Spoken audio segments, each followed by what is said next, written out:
আসসালামু আলাইকুম। অবশেষে চলে আসলাম কোয়েল পাখির ঘরে ডিম সংগ্রহ করতে। দেখা যাক কাছে কয়টা ডিম পাওয়া যায়।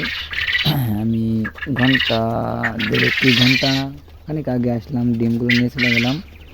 এখন দেখা যাক এর মধ্যে বা কয়টা ডিম দেয়।